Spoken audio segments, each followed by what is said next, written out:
It's been a crazy couple of weeks to be a Browns fan, which, that's been a pattern of the last few years is the uncertainty and just up and down roller coaster that it's been for this organization. And it's only continued here with, the Myles Garrett saga over the last really month, I would say, since his request to be traded was put out there. He was making the rounds on Radio Row at Super Bowl. It seemed like he was not going to be letting up by any means. And then come to now, where we get the news that Myles Garrett has signed a record-breaking extension with the Cleveland Browns, over $123 million in guaranteed money. It's going to pay him an average annual salary of $40 million, making him the highest paid non-quarterback in NFL history.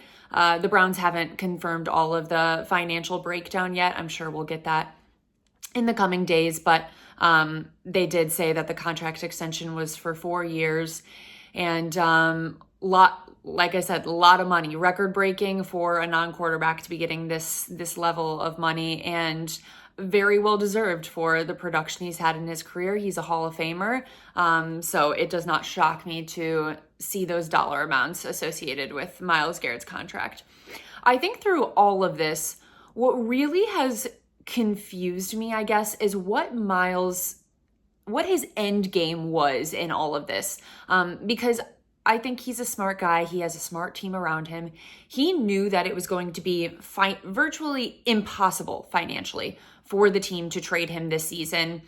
It was not going to be an option. So this was going to end probably in one of two ways, either in him signing this extension or him holding out a season and literally not playing, which I would assume, just for his legacy and who he is as a guy and how much he cares about his legacy as a player, he would not want to be sitting out a season at this point in time.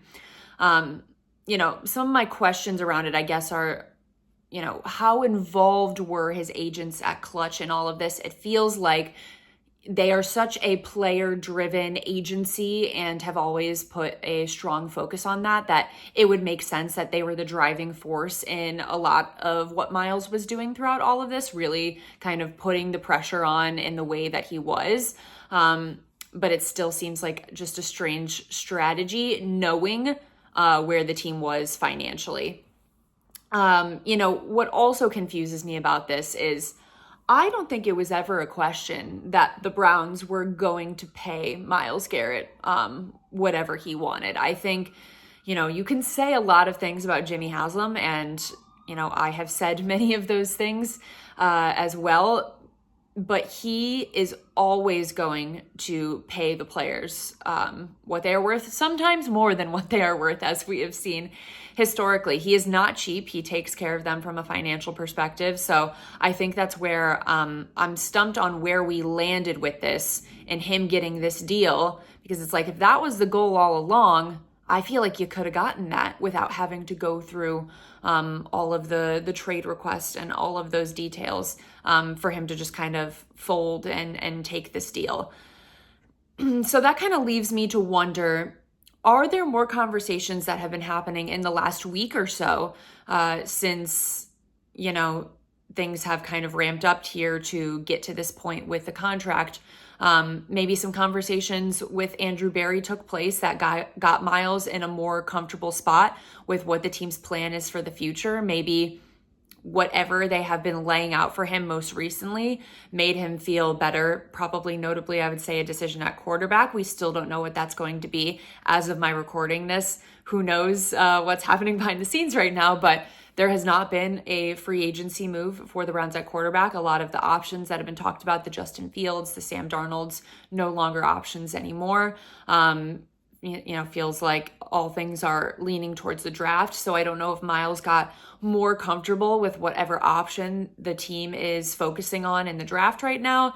It's really, it's hard to say, but it makes me wonder, I guess, about, what are the Browns planning to go after? And is it something that excites Myles in general? With where we're at now, this is all settled and everything's kind of come to a conclusion. I think regardless of whatever your feelings were throughout this entire process, I think fans are going to be able to quickly move on. I remember how ugly things got with the Lamar Jackson contract extension situations in Baltimore. The team was saying crazy things about him. He was saying crazy things. It felt, he wanted this guaranteed money. He wasn't going to be bending on it. Ended up taking a deal with the Ravens, signed an extension, and you don't even think about that today. Since then, Lamar has won an MVP, almost won a second MVP in a row, and things have been pretty good in Baltimore, and he gets along great with the coaches, it seems, and with the other players on the team. Like, players usually don't hold that against guys because they do understand that it is a business and everyone has to handle those things individually. So I don't think any players have ever held it against Lamar or feel some type of way about it. And honestly, I feel like coaches probably for the most part get that too, because a lot of the contract conversations are happening more so with the front office or, ownership even for what those dollar amounts are going to be. So I think it's going to be pretty easy in the Browns situation, the players, for Kevin Stefanski, and for the fans to move forward quickly. People have such short memories in sports. It is a what have you done for me lately league, and that has been proven time and time again. I think this will be no exception to that rule.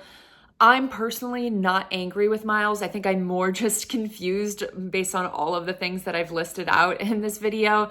I understand his gripes with the organization because, quite honestly, I, as a fan, and I think many fans, have had the same exact criticisms of the organization. Like, are we in a situation where we're going to be winning in the near future? Because we have made all of these moves in recent years to be a team that is contending for a Super Bowl or at least pursuing a playoff push, not a team that's winning 3 games in a season. So all of his criticisms are valid, and anyone who thinks Myles is not valid for voicing those criticisms, I think is a little misguided because it is clear as day what the issues are within the Browns organization, and every single fan has made that clear. So I think it's pretty fair for Myles, when he is, the leader of this team, to also have some feelings of like, hey, I want to be on a winning team and winning games, and I don't see how we're going in that direction.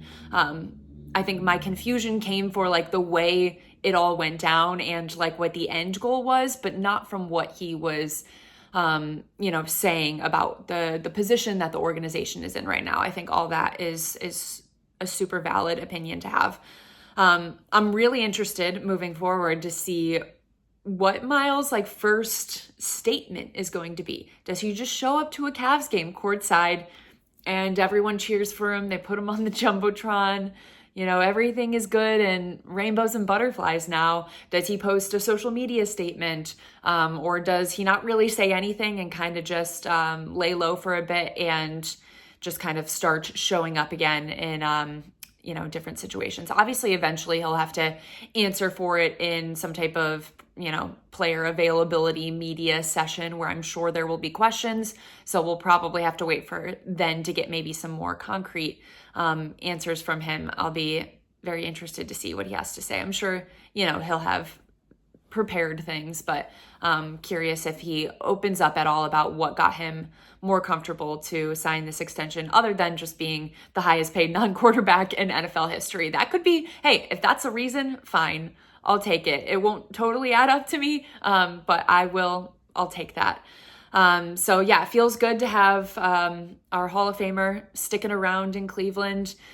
Bitonio returning for another season, so some of the pieces are falling into place as we get into free agency. One other thing that was mentioned in an article after Myles signed this extension was he wanted to get this done before free agency so that there could be, moves made with the knowledge that Myles is returning and that Myles could kind of help attract some of those free agents. So, that was an interesting thing to see as well. But hoping that is the case, that now that we have some of these vets that are going to be in Cleveland, that, maybe it is a little bit more attractive to certain players, even though I get how a 3-win team last season might not be so attractive, and one that doesn't have a, secure quarterback at the moment. But, maybe a defensive player is like, I'd love to play with Myles Garrett, and that convinces them. Who knows?